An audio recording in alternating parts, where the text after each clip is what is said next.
Hey, what's up, everybody? Dustin Matthews here with another video in the Understanding Human Behavior video series. What if I told you that most of what you believe about yourself isn't actually yours? You don't act based on reality, you act based on who you believe you are. And if you feel stuck in your life, it's probably not your habits, it's your identity. So today in this video, we will be talking about identity, what forces shape and mold and construct our identity so that we can become more aware of it. And then we can start to ask ourselves some of those deeper questions about, if this was all learned, can it be unlearned? And then can we consciously choose to construct a new identity with new beliefs so that we can have a renewed vision of ourselves and what we believe is possible for our future. So that's what we'll be talking about today. And I would like to start by showing you this really cool image. Check it out. There's the title. That's a pretty cool little AI generated image. It's not me, but it's like a pretty cool looking image. Anyway, let's begin. So identity, the architecture of who you are. And identity is something that became really interesting to me a long time ago, actually. It was probably when I almost overdosed. When I was 21 years old, I almost overdosed on cocaine and I felt my breath leaving my body. And it was at a time where I was a college football player and I had a very strong role. I had this very strong identity of being a football player. And that was the most important thing in my life. And when I felt like I was not going to be a football player anymore, I started having some questions about what my purpose was in life, because all I could see up to that point of being 21 was to play sports, play football. And when I could see that that was coming to an end, I felt like my purpose for living was coming to an end. And I just distracted myself with drugs and alcohol pretty heavily. Obviously, I had some developmental trauma that led me to using drugs and alcohol as a coping mechanism, yada, yada, yada. We'll get into that later. But that role, when I felt like that role was collapsing, I was losing that identity. It was an identity crisis. And so I ended up almost overdosing on cocaine, felt my breath leave my body. And then when my breath was leaving my body, it was this sense of I that was going with it. And that made me start to question, okay, if I am leaving my body, then I am not my body. So I had spent so much of my life building a physical body to perform as an athlete. I started realizing everything started crumbling. And psychologically, I was like, I'm not even my body because I just left my body and this sense of I was going with it. So I realized, I didn't know this at the time, but after that, I ended up getting clean and sober, I've been clean and sober about 13 years. This May will be 13 years clean and sober. And I learned to meditate and I started asking deeper philosophical questions and seeking truth and looking for answers, searching for God. That whole spiritual search became more alive in me. And it's been about 12 or 13 years that I've been practicing different types of meditation, and this seeking, this searching. And from what I have experienced and uncovered through my own personal experiences and through academic research, I will be sharing with you today. All right. So, some of the things when it comes to identity, the things that shape us and make us believe that this is who we are. Okay. So, here's a nice quote that I want to start with. We don't see the world as it is, we see it as we are. We don't see the world as it is, we see it as we are. Okay? So our identity is this lens in which we perceive reality. And it comes from all the things that have shaped us that we'll talk about. So the first thing I want to say is identity can be a very slippery topic to try to talk about, because sometimes it is so deeply ingrained in our core like sense of being that this is who we are. We are very firm. We can be very firm in our beliefs. And that can be limiting and it can be rigid. And sometimes those limiting and rigid beliefs about our sense of identity come from trauma and conditioning. So they're not actually ours. It is stuff that we have learned and taken on and believe to be true. It might not necessarily be the truth, but it is stuff that we believe to be true. So when we start to question our own identity, it can be very triggering. if certain beliefs that we hold about ourselves and the world, if we start to question that, it can be psychologically destabilizing. So it's important when we're watching this video and when we're doing this type of identity and belief transformation work, focus on trying to ground yourself, taking deep breaths, the 4-6 breathing technique that we talked about in the 30 Habits videos. Okay, breathing in through your nose for 4 seconds, out through your nose for 6 seconds.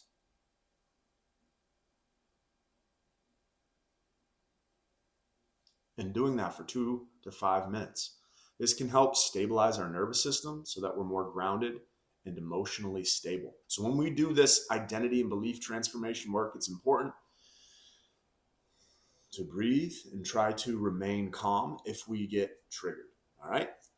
So, like I said, it's a slippery topic because it's formed by all these different things in our lives and our experience. It's shaped by all these different factors.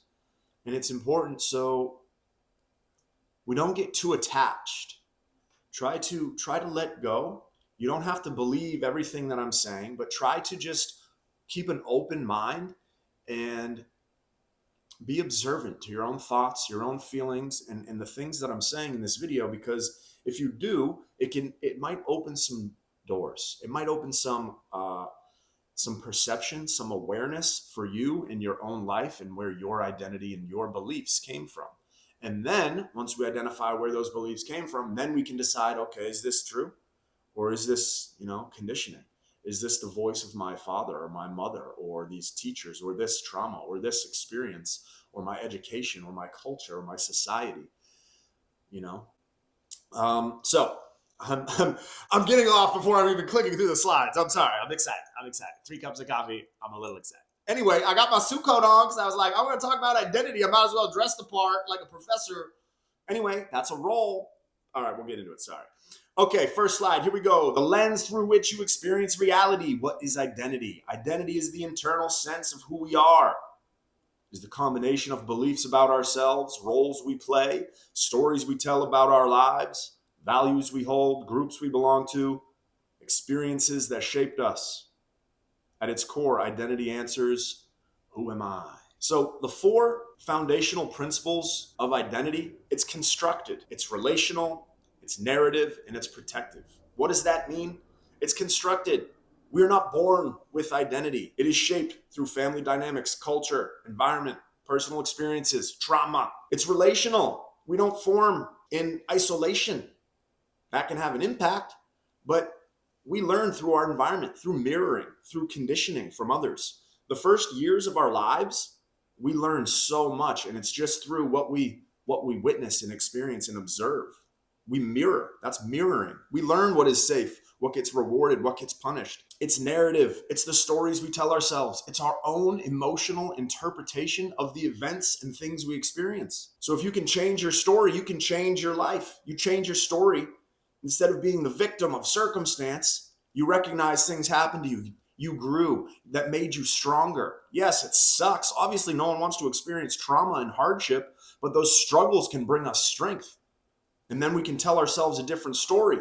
We can choose to interpret it differently and tell ourselves a better version of that story. Okay? And then it's protective. Our identity, our ego. Another word for all of this, ego, identity, persona, the mask that we wear. This is something that is protective. It's trying to keep us safe. It's trying to help us stabilize in this reality. And it's how we interface with the world. It's how we say, okay, this gives me a sense of stability. This is who I am, and this is how I operate. These are my roles. I'm a son to my parents, and I'm a teacher to these students, and I'm a friend to these people, and this is my profession, and this is why I feel like I have a purpose. And so all of those things protect us and keep us stable so that we can function. But like we'll talk about in, I don't know what slide's coming up, but we'll talk about it later in this video. There's something called transcendent identity. That means there is a sense of witness consciousness, pure awareness, pure being, spirit, beyond gender, beyond form, beyond, any role or any trauma. There is just pure awareness living through us. And if we can identify with that as our core self, then all these other roles, they don't become limiting factors. They just become things we can pick up and put down and, yep, Another feather in the cap. Yeah, I was a coach. Yeah, I was a teacher. I was a construction superintendent. I was a rapper. I was an actor. I did this. You know, those are all just roles. Just roles. I'm not attached to them anymore. Yeah. Parts I played. I'm an actor. I'm an actor in life. We're all actors in life. Don't get too attached to playing the role, any certain role, because guess what? It can be taken from you just like that. Oh. All right. So we try not to get too attached to any sort of identity, whether it's man, woman, non-binary, whether it's black, white, Christian, Buddhist, whether it's, you know, you're smart, you're dumb, you're an athlete, you're rich, you're poor, because we can have all of these experiences in the variety of life. And we don't ever know what another person's experience is like. So it's important to try to not get too attached to any identity, because that's where a lot of conflict comes from. I think it's important to try and breathe and get in tune with that core, that true sense of identity. And we'll talk about some ways to do that in this video. Okay, so this is one of my favorite slides. All right, check it out, check it out. The 7-layer dip of identity. Okay, you know 7-layer dip? I love that shit. Anyway, chips, you know, it's like the beans and the cheese and the rice and the sour cream and the salsa and the cheese and more, and you know, it's like so good. Anyway, the 7-layer dip of identity. So we have different layers. All right, so we have our biology, things like our genetics, our nervous system, temperament, physical traits, neurodiversity. We have our psychological identity, okay, things that we develop in childhood as potential traumas or beliefs, core beliefs from our caregivers in early ages. All right, attachment patterns like I am lovable versus I'm not enough. A lot of those things we'll talk about are learned behaviors in childhood. Social identity, race, ethnicity, gender, religion, class, nationality, you know, political affiliation. Role identity, teacher, parent, athlete, entrepreneur. And like we talked about a little bit before, a loss of a role can trigger that identity crisis, that who am I without this role? That feeling of like you're dying, that little ego death, okay? That's what it can feel like. It feels like when you lose a sense of identity, it feels like a death. Part of you is dying. You don't know who you are without it. I get it. I've been there. But you can learn. You can learn a different role. You can let go gracefully. You don't have to hold on rigidly and suffer. Believe me, I know. I wish I knew that before. Damn. Anyway, narrative identity. This is a big one. Your life story. What stories do you tell about yourself? What do you believe to be true? Usually when someone asks, who are you? You tell them a story. Hey, my name's Dustin. I grew up in, Maine. I was a football player, baseball player. I had some issues with drugs and alcohol. I was betrayed. I had some heartbreak. I didn't know how to deal with my trauma. All of this is a story. And then I went on and got these degrees and was the captain of the team. It's like I overcame hardship.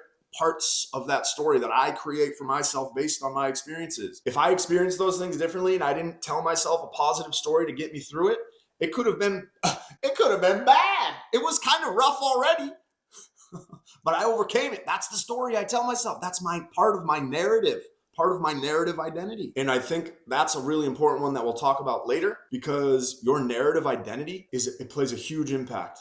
Okay. It plays a huge impact. Purpose identity. So feeling like you have a purpose as a healer, a leader, a creator, a visionary. Maybe the parental role in your life is to be a good parent. Okay. They can intertwine. Some of these things, they can intertwine. They're not all separate. They're like a Twizzler. They wrap around each other. Like a braided rope. Let's see what else. Oh, yes. And then the transcendent identity, witness, consciousness, pure consciousness, the spiritual identity, the essence of who you are, God, spirit, consciousness, Aham Brahmasmi, the Holy Spirit, whatever. There's so many different religious and spiritual perspectives, but one of the ones that I really like, I'll try to find the quote and throw it up here, but it basically talks about the truth being one, but the wise know it by many names. So it is basically the pure essence of life, consciousness, spirit, aliveness, the isness that is within you. Okay. That is witness consciousness. That is pure consciousness, just pure awareness, pure being with no attachment to anything yet. It's just, imagine, I don't know, pure space. And you all have that. We all have that. It's in there. Look at my eyes. You see it. It's the little light. It's glowing. No, motherfucker, that's just a reflection of that. I'm just kidding. No, it's real. It's for real. It's for real. It's that. That's all it is, man. That's all it is. I don't know what I'm saying. I'm crazy. You're crazy too. Deep breaths. We can edit that out. Okay, so we just talked about the 7-layer dip of identity. And now we're going to talk about the 12 identity shaping forces, okay? So these forces actually come from those different parts of the dip, all right? It's kind of like a recipe. Our identity is a recipe, and everybody's different. We all have a different genetic makeup, different DNA, different genes, you know, kind of like trees. Pine trees, maple trees, birch trees. We all are different trees, but we all have that essence. We all have different flowers and fruits and branches, okay? We are all just these unique expressions of all that is. We are all that is, living in a finite form, expressing how we choose to express. But I feel like most people have been shaped and conditioned with certain beliefs so that they don't know this. So they act out scripts, they act out roles, they act out trauma because those are their limiting beliefs. Those are their conditioned beliefs. That's how they've been programmed. It's important to look at identity because that is what is shaping your life. A little bit passionate about this. Yeah, I see that. Anyway, biological and genetic factors. This is the main ingredients that we're born with. You know, it's like we're atoms, we're DNA, we're molecules. But guess what? We can shape that. We can choose that. We are not limited. Okay. Yes, we have certain biological makeup. You know, it's like I was born a white man. A good looking one at that. Goddamn. Anyway. That's my biology. This is how I was born. I was born into this. Obviously, our choices throughout life determine a lot. It's like 95% of what we do is learned behavior. Only like 5% of it comes from our DNA, our genetic makeup. So we choose, and it's based on how we're conditioned, how we're raised, how we're brought up. We have so much untapped potential. And it's so important that we learn this at a young age so we can avoid some of the pitfalls and the tragedies and the traumas. This learning is not just important for young people, it's important for older people too. I've been doing this work. I'm 36 years old. I've been on this search to understand this stuff for like 15 years, okay? It takes time, but it's never too late. And it's important because I feel like as you learn, you'll be able to share more as you grow and as you go through life. And maybe if I ever have children, I'll be able to help influence my children. So it's important for us to take responsibility for ourselves and our actions and our learning and our growth and our healing and our development so that we can be an influence on everyone else. We're all connected. Early childhood experiences, ages 0 to 10. These are the most formative years. This is where we learn these different attachment styles, okay? Secure attachment, anxious attachment, avoidant attachment, emotional safety or neglect, praise or criticism, and these all create our core beliefs. And these core beliefs are often unconscious, subconscious. They drive our behavior and we don't even know it. It's just who we believe we are based on the experiences we had as children, based on how our caregivers and our teachers and our peers interacted with us. You know, an example would be if your parents neglected you, if you were left home alone, if you were, you know, if your parents were always busy working, or if, you know, or if they were very loving and they loved you and they're kind and they held you and you felt safe. Those determine different beliefs. There's a model. Erik Erikson created this model of stages of human development. And at certain ages, we are developing certain characteristics and traits, whether we should trust people or not trust people. That is primarily between the ages of 0 and 2. And it is mostly dependent on the relationship we form with our mother, because the relationship we form with our mother in our early years determines whether or not we believe the world is safe or unsafe. And that determines a lot of our behavior later in life. So if you're a mother out there, this is a very important thing to listen. If you're a woman out there with children or without children, but you're wanting children, it's so important because you have such a huge role in shaping that human life. And fathers too. You have a huge role in shaping your children's lives. So it's really important. It's not just about you as an adult changing your life, but it's the impact you have on others, on your children, on your peers, on your friends, and your family, all right? And yes, just because we might have experienced trauma in those early years doesn't mean we're programmed like that forever. It doesn't mean we're broken. It doesn't mean we're unfixable. It just means that, yeah, maybe we have a little inner work to do. Maybe we have to go within and try to heal some of that stuff and reparent our own inner child. And that's possible. We can do it. I'll teach you how. Trauma and emotional imprinting, abuse, neglect, betrayal, abandonment, major shocks create adaptive survival identities like the protector, the people pleaser, avoidant, hyper independent. These are adaptations, not flaws. From my personal experience, I was betrayed and uh, had some traumatic experiences in my first romantic relationships that made me feel like I wasn't good enough. And I ended up feeling like I had to go and prove myself. So I had a lot of other different relationships where I was always trying to prove that I was good enough, but no amount of external validation through romantic relationships was enough because that early experience shaped what I believed about myself. So I had a lot of introspective work to do and healing to do to tell myself and to start to actually believe the truth of other people's actions aren't a reflection of you. You can internalize that, but it's not the truth. And I wish I knew that at a younger age, but I know it now. And now I'm like very passionate about teaching it to others so they don't have to experience all that suffering. Because a lot of that stuff that is undealt with, that trauma that you can develop from your experiences, it can shape your behavior. That's what led me to having a lot of issues, blaming myself. I'm not good enough. I was cheated on. I was betrayed. I didn't perform well enough in this relationship. I'm not good enough, you know? So that made me feel like I was never enough. And I used drugs and alcohol, try to avoid the pain, try to heal from the hurt, didn't trust people anymore, avoided intimacy in relationships, became a partier, and just had a bunch of hookup type relationships for a while. And never felt like I was enough. Didn't matter how many hookups I had, just still felt like I wasn't enough. So it took a long time for me to start to heal that and have more awareness about what shaped those beliefs within myself. And with more awareness, with more recognizing where that limiting belief came from, I had to heal that, and then I could consciously choose, okay, that was a pretty shitty experience, but it's not the truth. And I had to learn how to reflect on it and sit with it and heal from it so that I didn't keep repeating the same pattern of seeking external validation to feel good enough about myself. And I could actually develop true self-confidence, which is trust in myself. I don't need the validation of others. I am enough. I'm good, baby. So once I was able to do that, it's like life got better. I was happier.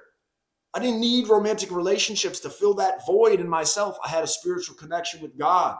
I had more self-confidence, more focus on my purpose and my meaning in life, and less focus on trying to fill that void or escape the pain. Trauma is one of the biggest influencers of our identity, and that's why I'm spending so much time talking about it. All right. It is one of the huge factors that shapes what we believe to be true. And healing from trauma and developmental wounds can be probably one of the most difficult things you do in your life, but it will be the most transformative.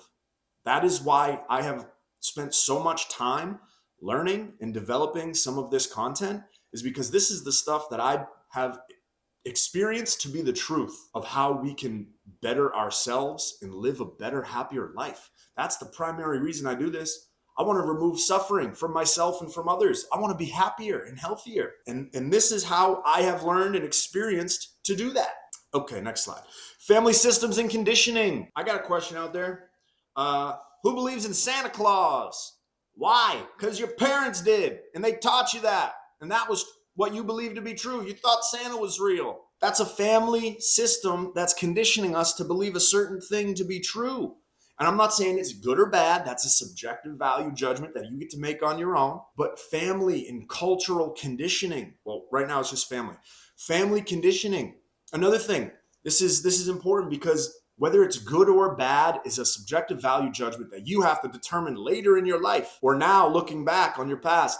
If you're looking back in your past and you're like, well, my dad did this and my mom did this and they fucked up and blah, blah, blah. It's like, okay, so you need to accept and forgive because your past has already happened and it's still shaping your view of reality today, your behavior, your feelings, your thoughts, your limitations, or if you had healthy, relationships and experiences, it influences all of that. So it's important to remember deep breaths. Acceptance and forgiveness.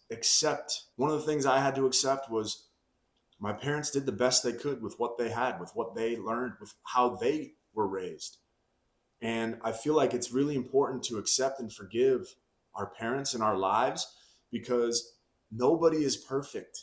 Nobody is perfect. So we can either blame and be a victim and say it's your fault, or we can take responsibility, say, thank you so much for everything you taught me. Thank you. I love you. And now I'm going to take responsibility for myself. Now I'm going to reparent the inner child who needed this at that age and I didn't receive this. And this isn't any fault of anybody's. We all do our best. I truly believe everybody's doing their best. And if they're not, well, I think someone's going to take care of them. You know what I'm saying? Pow, pow. Oh, what the fuck? Anyway, I believe in karma and I believe God is going to get you. So be careful, motherfucker. Anyway, family conditioning. Another thing, it's like for a long time, I didn't realize it, but I had all my family would tell me, oh, you're so much like your father. So these families that we pass down are these characteristics. Oh, it's a trait of our family. It's our family. Oh, we are that way. That is a familial belief that's passed on because you're part of the family. It's also something with your siblings. Maybe your sibling is the smart one and you're the athlete or you're the outcast or you're the black sheep of the family. Whatever role you play in your family and your dynamics, that's usually inherited. And we have to be able to step back and observe and say, okay, do I want to continue to be in this role? Do I want to continue to play this role? Or do I want to step out of this and be like, what the fuck is going on over there? You know what I mean?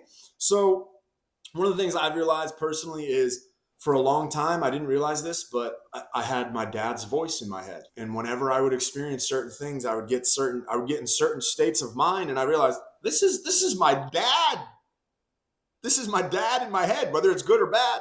Very hard work ethic, a little bit stubborn, hard-headed. I love you, Dad. Thanks for everything. All right. But sometimes very skeptical, doubting, and negative, but learning. Okay. And I realized if I don't want to have these conditioned beliefs, I need to start to examine what my beliefs are so that I can consciously change them. Culture and society, the nation that you are born into, the ethnicity you're born into, the social class, media, what's on television, what's on the radio, what are we being conditioned to believe? What are we learning to emulate through what we see is rewarded in society? That's how humans learn. We learn through what gets rewarded in society. We look outwards at our tribe, at our society, and we see what's rewarded and we see what's valued. And then we say, we want to be like that. That's where a lot of this celebrity worship can be really detrimental to human society. If we only worship celebrities and athletes and politicians and business owners, it's like we are literally glamorizing, rewarding fame, wealth, popularity. What about truth? What about wisdom? What about some of those other deeper virtues? Most of it's about money today. Most of it's just about popularity today. And I think it's really important that we start to look at our own values, look at our own, our own hearts and say, what is it we want to be like for us? Not what society tells me I should be, but who do I want to be? We are so influenced by media and conditioned by media that we might not even recognize it. I grew up watching movies. Those movies, Braveheart, Rambo, Rocky, Jurassic Park, Ace Ventura, all of these movies shaped me. And I feel like sometimes that's why I'm such a crazy character. You know what I mean? Anyway, so it's whether you determine it's good or bad it's a subjective value judgment. As an adult, you have to take responsibility to recondition yourself, reprogram yourself, identify what it is that has shaped you, and then determine and decide for your own self if that's how you want to be programmed, conditioned, and believing. And if you have children, it's important to decide how you want them to be conditioned and programmed, what you want them to be taught, what you want them to believe. You have a huge influence on your children. If you're a teacher, you have a huge influence. If you're a young person that's watching this, hopefully with your parents' permission, because I dropped some F-bombs, motherfucker, shit. Anyway, if you got permission to watch this from your parents, okay, what would I say? Read more books. Learn to meditate, seek the truth, speak the truth. Don't believe everything you hear, don't believe everything you see. Be patient, be kind, be loving, be truthful, do your best, be yourself. And try to accept and understand others. What's that saying? It's like, seek first to understand and then to be understood. Anyway, religion and spiritual systems. There's another one that shapes us. We go to Sunday school, we believe these things. Are they true? I don't know. What do you determine to be true? A lot of what we pick up, these beliefs, belief systems, moral codes, spiritual teachings, create these identities like we're sinners. I was taught that I was a sinner. Okay, if you believe you're a sinner, what is that doing to your psyche? What is that doing to you? You feel like you're a bad person. What I feel like that is doing is just loading shame and guilt on top of your psyche so that you stay in this system of feeling like you're unworthy, you're dirty, you're bad. All of these things can be negative interpretations of belief, but there are positive interpretations from belief systems and spiritual systems and religions. So there's negative things about some of them and there's positive things about some of them. And again, they are subjective. That is for you to decide from your experience and your beliefs. That is why I think it's important not to just take anything in without questioning it. It's important to do your own research, to study, to meditate, to reflect, to read. Okay? I'm not saying that religion and spiritual systems are bad. I'm not saying that culture and society is bad. I'm not saying media is bad. I'm not saying anything is inherently bad or good. It is all dependent on what you want. And if you want to align with the deepest truth, then you have to understand all of these things are influences. They're just influences. You determine if you want them to influence you or if you want to be free from that influence. Gender and sexual identity, biological sex, gender roles, sexual orientation, early sexual experiences shape beliefs about self-worth, desirability, safety, personal power in profound and lasting ways. Okay, so different experiences can shape us. If we have something happen to us at a young age that's, embarrassing or traumatizing, that can shape how we experience reality. All right, so it's important to be compassionate with yourself and with others and understand there's so many things that shape our behavior. Social feedback in peer groups, friends, schools, romantic partners, authority figures, these all provide feedback that becomes internal belief. Praise creates confidence. Criticism creates insecurity. Rejection creates outcast identity. Education and intellectual frameworks, schooling experiences, academic success or failure, exposure to ideas shapes self-perception of intelligence, thinking style, worldview, whether you have a growth mindset or a limited mindset, whether you believe I'm smart, I'm capable, I can learn, or I'm bad at math, I'm dumb, I'm not good at school. Those are all beliefs that are shaped from those experiences. If we get an F on a report card because we're not getting enough sleep and we're not studying, we don't have anyone at home to teach us how to read or write, and we're told by our teachers we're dumb, that's a sad and tragic situation. First of all, we should be getting enough sleep and schools should be pushed back later. Start times should be later. A lot of research on that. I wonder when that's going to happen. Okay. A lot of research on later school start times. Schools should start, Schools should start no earlier than 8:30 a.m. Okay. But if we're told we're dumb and we don't actually develop the skills to learn and grow, we're going to spiral down. We have to be able to take responsibility for ourselves. We have to try. And if you're a teacher, you've got to try to help these kids. If you're a parent, you got to try to help your kids. Growth mindset. That's one of the best ways to start in terms of education and intellectual frameworks, learning about a growth mindset. That's one of the primary things I used to teach when I was teaching in a university or in a high school, was trying to help people develop a growth mindset. You're capable of learning. You're capable of learning. We're all capable of learning. We can learn. We are learning machines. You're capable of learning. Think about it. You popped out a little baby crawling around crying, didn't know shit. Now look at you. You're standing up, you're walking around, you're talking, you're eating food. Look at you. You learn, man. You learn. What else can you learn? All right. Personal success and failures, achievements, rejection, recognition. These create beliefs like I am capable or I always fail. Experiences don't define identity. Interpretations do. Same event, different meanings create different identities. One of the things that I wrote down the other day. Oh yeah, so I created a worksheet for belief excavation to try to identify where certain beliefs came from, and I did it for all 12 of these. And it took me about an hour to 90 minutes. And I'll share that in the PDF if anybody wants to do it. It takes time. It's deep work. It can bring up some stuff. So if you're going to do it, give yourself time. You can get the PDF, and then I suggest you get a notebook and you journal. I wrote probably 12 pages in my journal, just answering those reflective questions. Okay. But what I realized for me, I wrote down a lot of things that I've achieved and accomplished.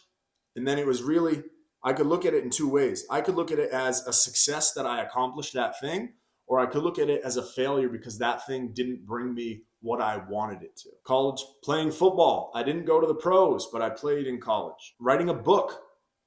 I published a self-help book, but I only ever sold 1,000 copies and made like $3,000. So basically it covered the costs of making the book.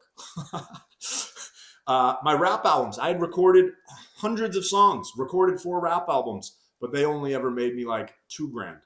So I didn't get to the level of fame that I wanted, but I learned skills. I was able to write songs, record a bunch of songs, learn a bunch about my own self. So how I interpreted these things were either successes or failures. It's all in the interpretation. The event was the same. I published a book. I recorded the rap albums. I played college football. And then it was my own interpretation of whether or not it was a success or a failure.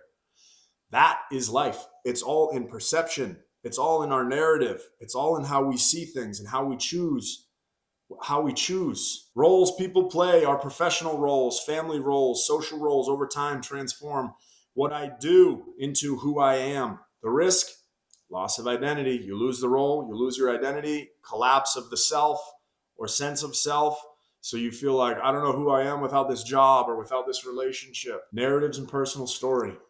The most powerful force we have is the story that we tell ourselves about ourselves. This is a combination of everything. Your past experiences, your education, your conditioning, your emotional interpretation about the things that you've experienced.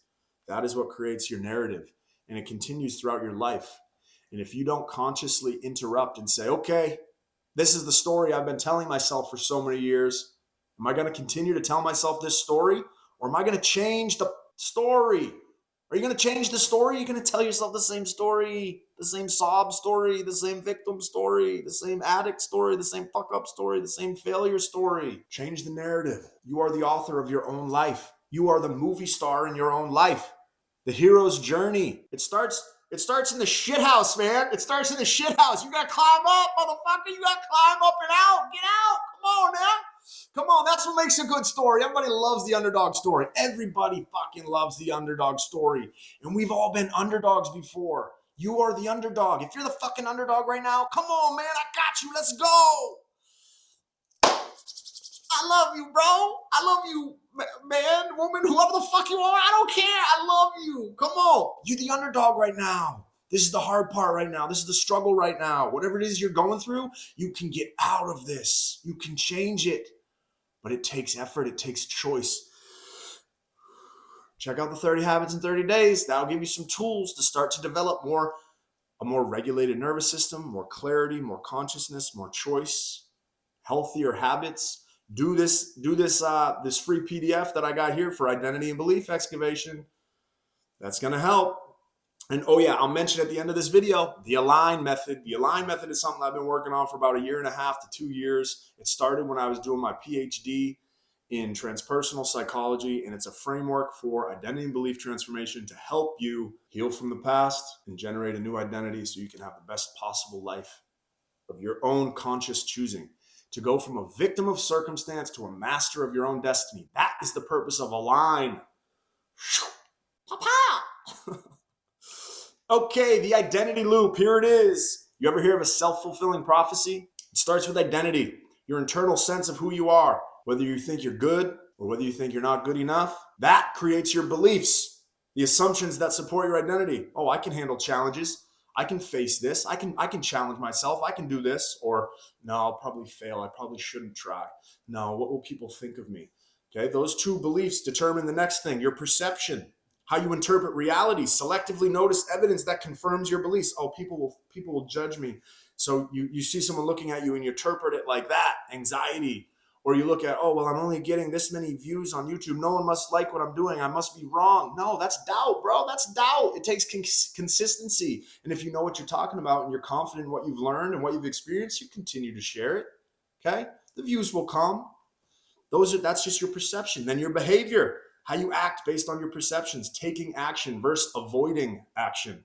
Am I going to go to the gym? Well, I'm kind of weak and people will look at me and I'm afraid to fail and look weak in the gym or to look chubby in the gym. So you don't go to the gym. So you're not going to work out. So you're going to keep putting that off. And that's going to continue to make you feel like you're unhealthy and you're unfit. Or maybe what are people going to think if I post this video, if I share my perspective, if I do this, comedy thing, and I'm trying to be a teacher and a comedian and funny and a storyteller. What are people going to think? That's all anxiety. That's all doubt. That's all fear. That's going to keep you locked in that box. That's going to keep you from not taking action. You have to be confident. You have to be able to say, this is who I am. This is what I'm doing. And I trust in the process. Okay? That behavior then determines the results. What results you're going to get determine on whether you take action or don't take action. You take action, eventually you're consistent with the actions you take. You go to the gym, you post the videos, you go to class, you study, you show up at work, you do your job, you read at night with your kids. You're going to see results if you're consistent over time, if you continue to show up and do your best.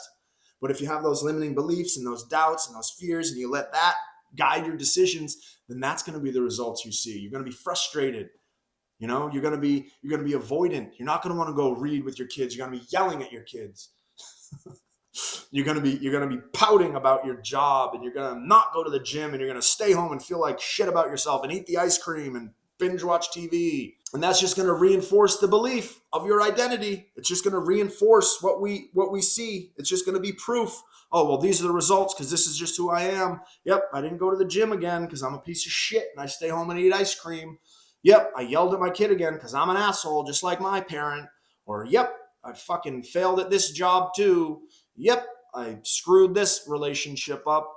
Or, hey, I took action. I went to the gym consistently for 3 days, 3 days this week. I showed up at work every day this week. I read to my kids twice this week.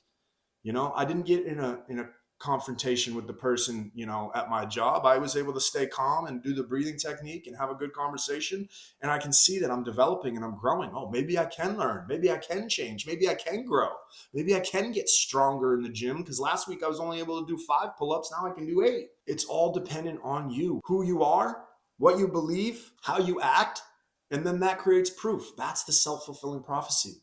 So it's the thoughts, remember this one? The thoughts, the feelings, the behavior. They're all connected. You got to just change some of them. All right. And identity is what drives most of it. You don't act based on reality. You act based on who you believe you are.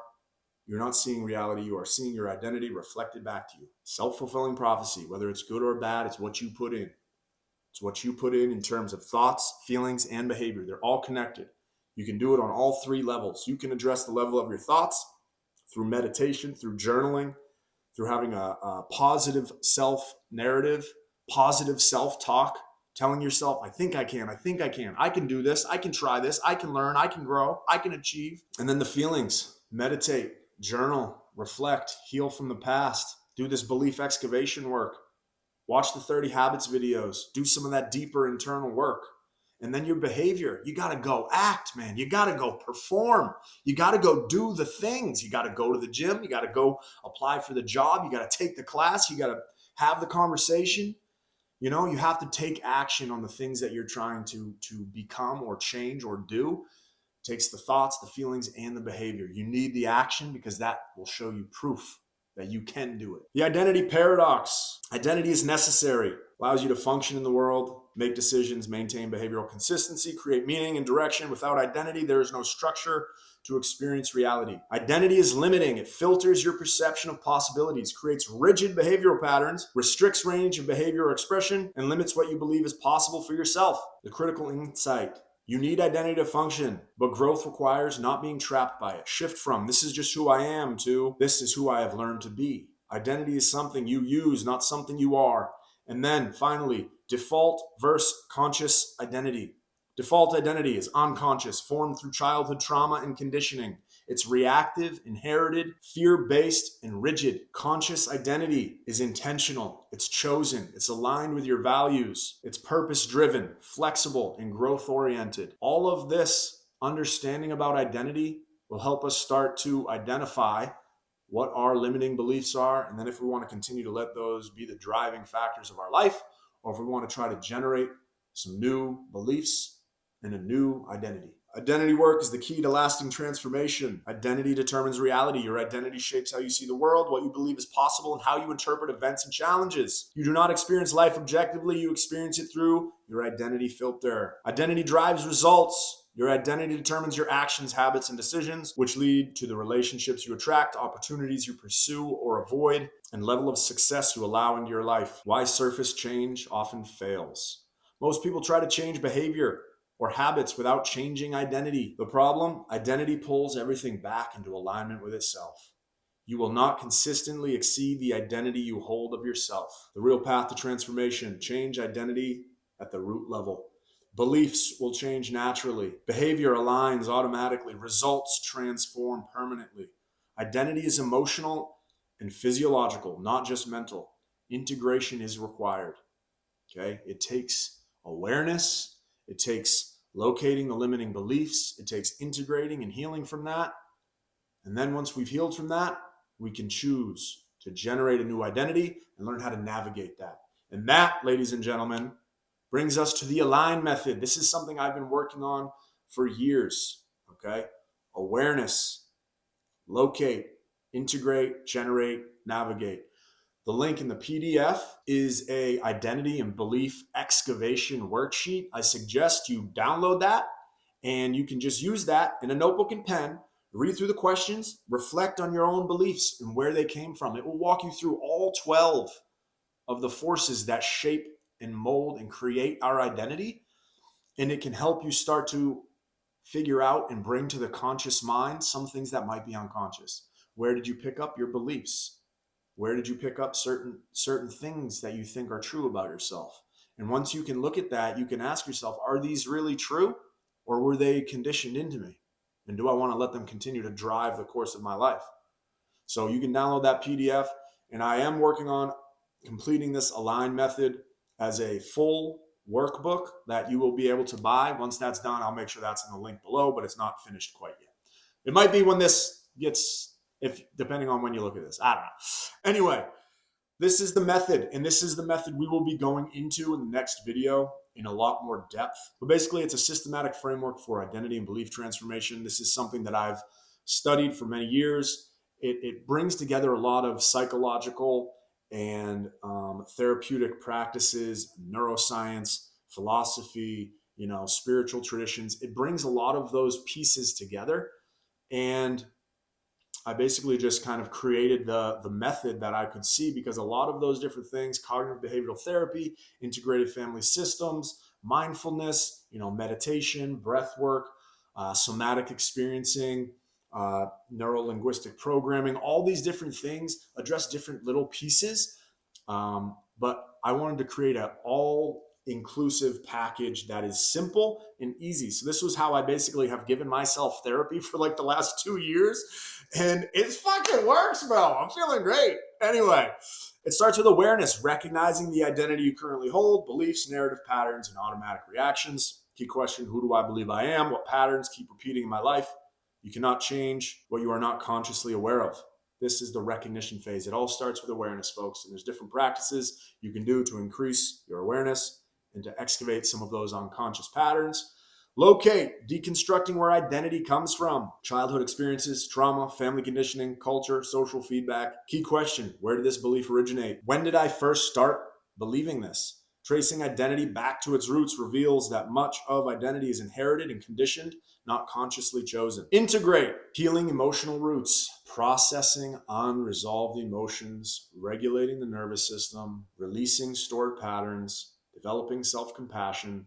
Identity is emotional and physiological in the body, not just a cognitive mental construct.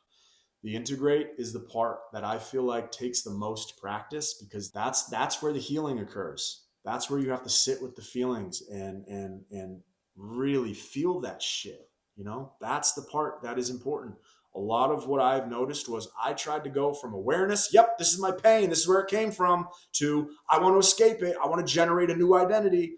But until you can do the part in the middle, the integration, the locating it, and being like, yeah, that's where that came from, and then really healing from that, until you can really heal that, you're just going to be putting a Band-Aid on a freaking bullet wound. You know what I mean?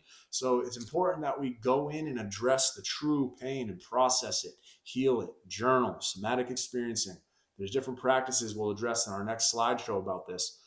Before we start just trying to generate a new identity, we have to heal it before we can start to move on. Like I said, otherwise we're putting a Band-Aid on a bullet wound. Okay, generate, reauthoring that identity, consciously choosing a new identity, creating new beliefs, writing a new life story aligned with your values and purpose. This is the fun part. Once you've done the healing, then you start having some fun, man.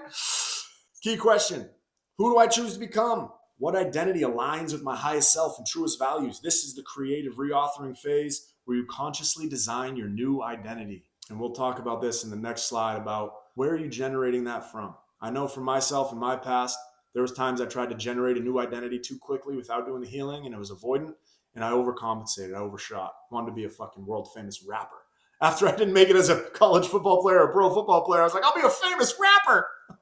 But that was coming from this part of me that was wounded and needed to prove and perform that I was good enough. And I had to go and do that and do that and do that. And then I realized, I'm like, what am I doing? You know, I was just doing all that to try to heal myself, to understand, develop a stronger connection with God, to have more emotional maturity and more emotional intelligence. And I learned so much. So I'm so grateful for the experience. And I learned how to write songs, and I made some that were funny, some were sad. I made some decent music, and it's all subjective. It's art, okay? Not everybody might like it. And I had to delete it all because I went and was a high school teacher for a little while and didn't want to get fired because some of it was inappropriate. Hey, what can I say, motherfucker? I like to make jokes. Anyway, so before we generate a new identity from pain, we have to make sure we're healed and then generate an identity based on our core values, our truest self, our deepest desires, not just out of pain. Because if we make it out of pain, if we try to generate a new identity out of pain and out of trauma, it's going to be an overcorrection. It's going to collapse eventually. So I had to learn that the hard way. Yes, I know. Anyway, then we navigate. We embody the new identity, consistent aligned action, behavioral reinforcement, environmental support, repetition. The key question: how does this version of me act daily? What habits reinforce this identity? Identity solidifies through consistent action and embodiment, not through intention alone. We have to act, folks. Once we generate the new identity, we have to affirm it. We have to create that self-fulfilling prophecy. It has to come with, I think I can, and I'm doing it. And then you do it and you get evidence. And that evidence is proof that you can do it. You can learn, you can grow, you can accomplish, you can achieve, you can do it. Just be consistent, repetition, keep going. And there are certain practices that we can do with each of these phases. There are different practices for each one to help you through each one. And if you're interested in learning more about this, this is the stuff that I do personal coaching with. If you want someone to walk you through identity and belief transformation work, if you're ready to take that next step in your life, let me know. I'll put a link down in the description. We can have a 15-minute phone call. If you want to just learn what it would be like working with me, I do coaching around just this, the Align method. I'll help you start to identify where some of your beliefs come from, locate them, learn to heal them, develop practices to integrate. And then we'll talk about how you want to generate a new identity. Who do you really want to become based on what your values are? And then how to navigate that. So if you're interested, feel free, reach out. We'll set up a time to talk, and I'll help you navigate that Align method for yourself. Final closing: until you make the unconscious conscious, it will direct your life, and you will call it fate. Until you make the unconscious conscious, it will direct your life, and you will call it fate. And like I said at the beginning, most of who we believe we are is something that we've just been conditioned to believe is truth. So it's important to do this work so that we can start to take more conscious control and have more choice in our life, so that we're not just living out scripts. We're not just living out programs and conditioning. And we're not just living as mere victims of circumstance. And we can choose to become the masters of our own destiny. So that is what we will be talking about in our next video. We'll go deeper into the align method and all the things we can do to start addressing more deep identity and belief transformation work. Okay. Again, there's a PDF down below if you want to do the excavation practice. If you want to do some of the coaching, let me know. Thank you for watching. The next video will be a deep dive into the align method, which is the method I've been creating for a couple of years. And that will go into more detail about each of those letters: awareness, locate, integrate, generate, and navigate. So thank you for being here. Feel free, check out the links in the bio, and good luck to you. God bless. I love you. I wish you the best. You can do it. I believe in you. Good luck. All right, see you later.